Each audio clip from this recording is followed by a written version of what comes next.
Good morning, student. In this lecture, we will going to start the third unit of your syllabus that includes the cell structure, biomolecules. So, the chapter 8, that is cell, the unit of life. That's only about the cell. कि what the cell, इसकी structure क्या है, एक living body को living रखने में कैसे ये बॉडी को कंट्रोल करती है, इसके क्राइटेरिया क्या है डिवीजन के, कि फर्दर क्लासिफिकेशन क्या है सेल्स की.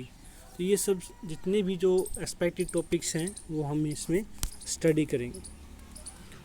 तो बेसिकली सेल यूनिट के अंदर जो हम इस चैप्टर के अंदर स्टडी करेंगे वो क्या है कि milestones in the discovery of cell, कि सेल की डिस्कवरी में क्या क्या जो इवेंट्स थे वो आए, जो साइंटिस्ट थे उन्होंने कैसे इनको आइडेंटिफाई किया,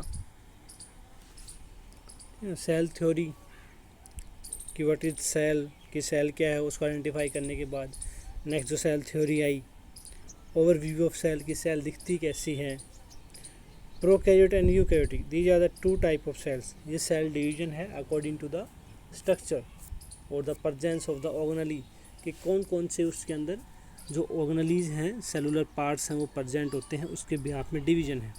तो first thing is that what are the difference between living and non living, कि किसी भी बॉडी को लिविंग फॉर्म में कैरी करने के लिए रिस्पॉन्सिबल, उसके रिस्पॉन्सिबल क्या है, कौन हमें लिविंग रख रहा है.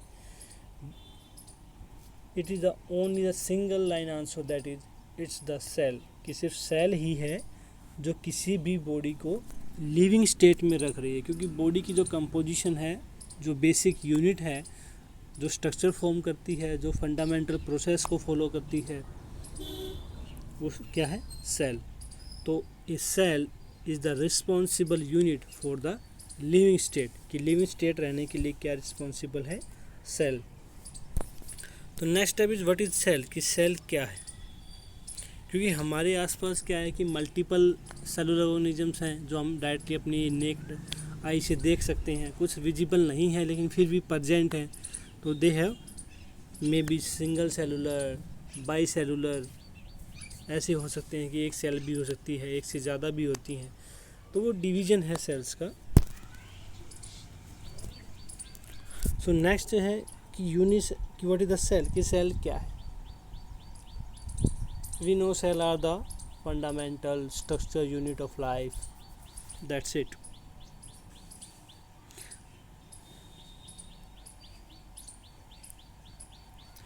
Unicellular organisms are capable. देखो यहाँ पे है यूनिसेलुलर में जो लिविंग बॉडी सिर्फ सिंगल सेल को कैरी आउट करती है, वो किसके लिए कैपेबल होती है. It's capable to be independent existence, कि वो इंडिपेंडेंट है, वो किसी के ऊपर डिपेंड नहीं है, वो सिंगल सेल है फिर भी क्या है, इंडिपेंडेंटली यूनिवर्स में एग्जिस्ट कर रही है.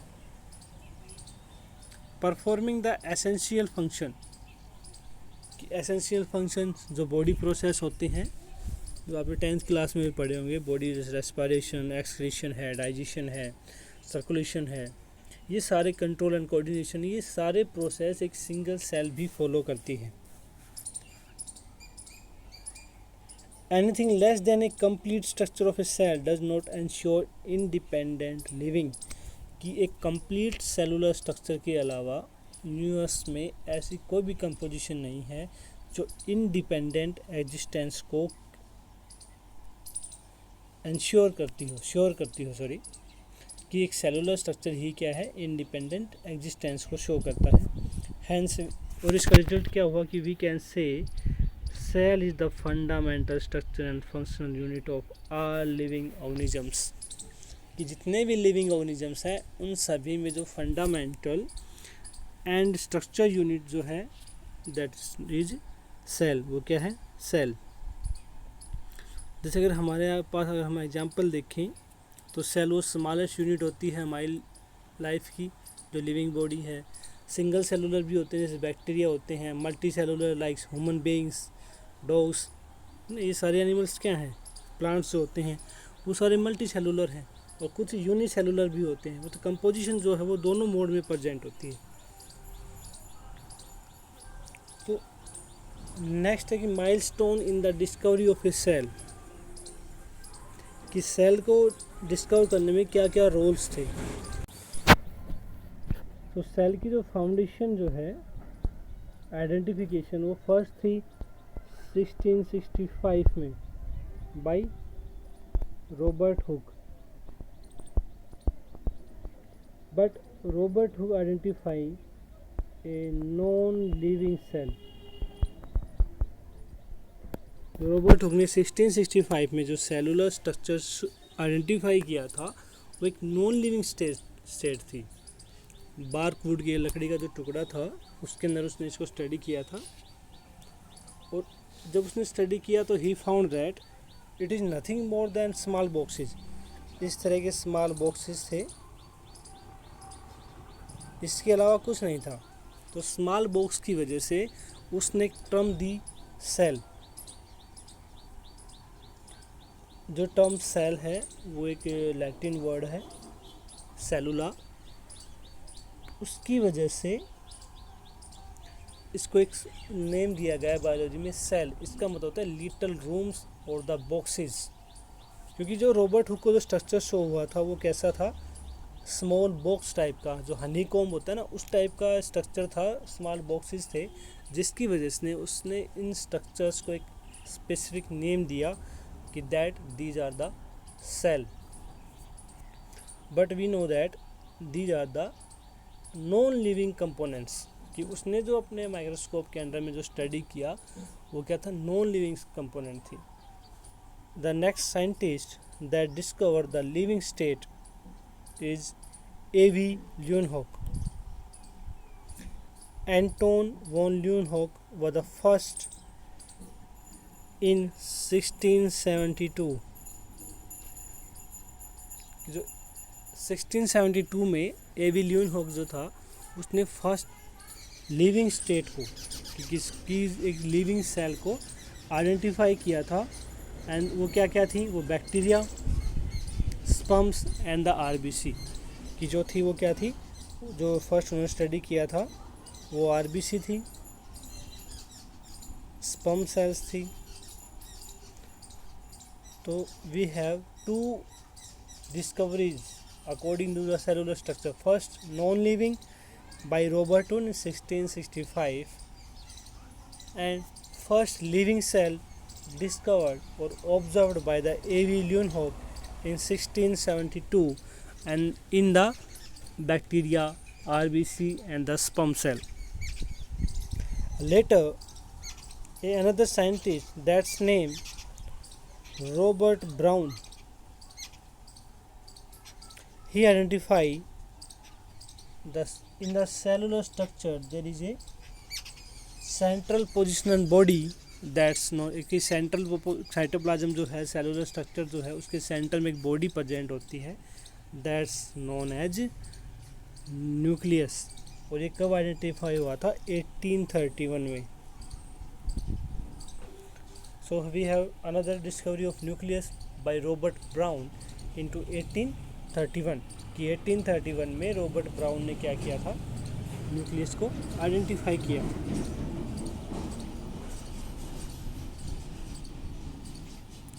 The invention of the microscope, अब विद द टाइम प्रोसीड, जैसे जैसे टाइम गुजरता गया जो साइंटिफिक मैकेनिक्स जो था, जो मशीन्स थी या जो भी ऑपरेटर्स वहाँ यूज़ हो रहे थे वो मोर एडवांस होते गए। और मोर एडवांस होने का मतलब है कि the simple microscope convert to compound and then in current time we are using electron microscopes, कि हम इलेक्ट्रॉन्स को यूज़ करते हैं to see the micro organisms like cellular structures. हम 3D स्ट्रक्चर्स बना सकते हैं, अल्ट्रा स्ट्रक्चर फॉर्मेशन होती है, all structure detail of the cell, कि इलेक्ट्रॉन माइक्रोस्कोप की हेल्प से हम एक सेल का डिटेल स्ट्रक्चर है वो ड्रा कर सकते हैं, ऑब्जर्व कर सकते हैं। नेक्स्ट पॉइंट इज दैट कि सेल थ्योरी, कि what is the cell theory. Cell theory means the various theories that arises or the postulates that given by the various scientists according to the cell, कि cell के बारे में जो भी postulates और बातें कही गई, that's known as cell theory.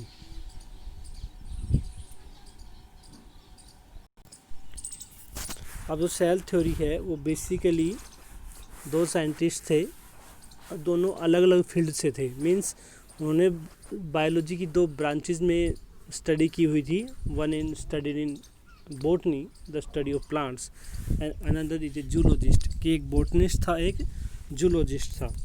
तो फर्स्ट इसमें जो नेम है वो आता है इन 1838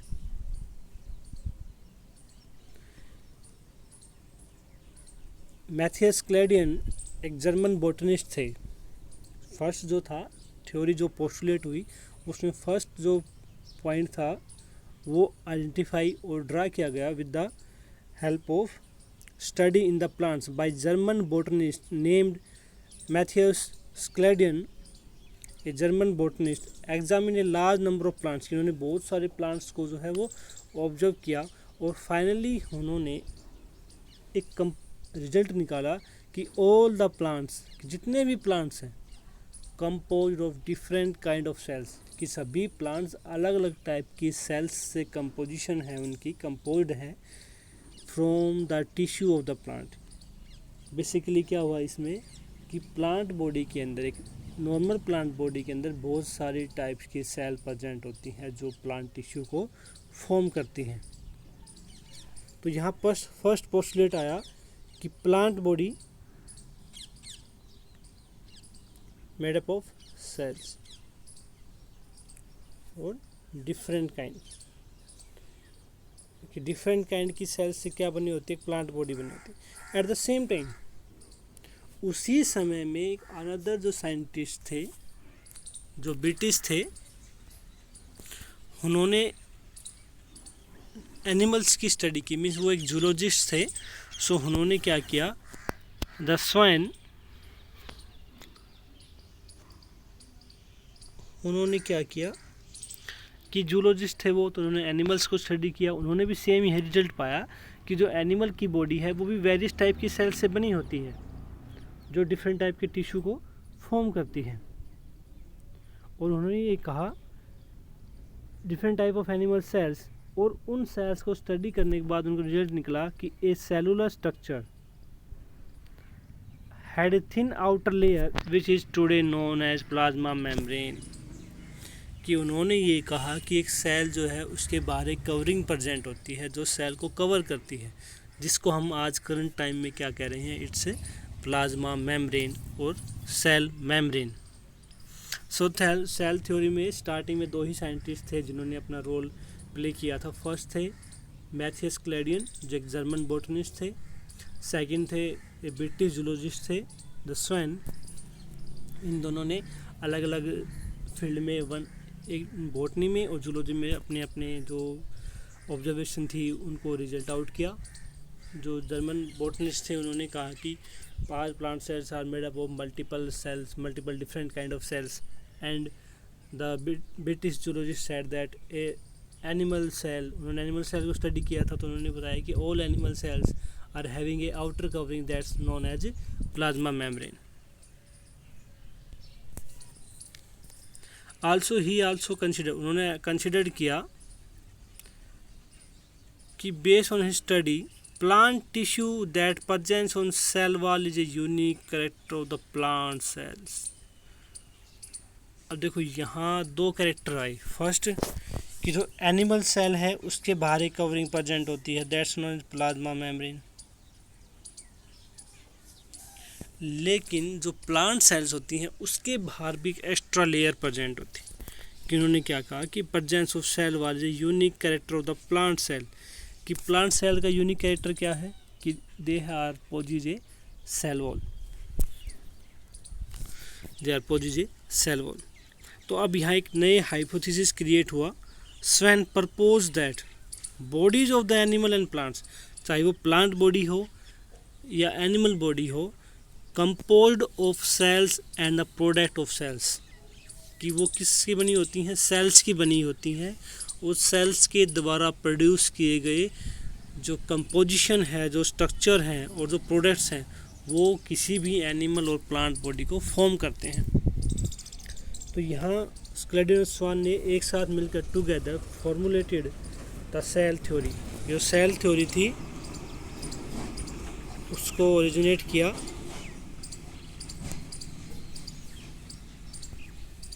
कि Schleiden and Schwann this theory however did not explain.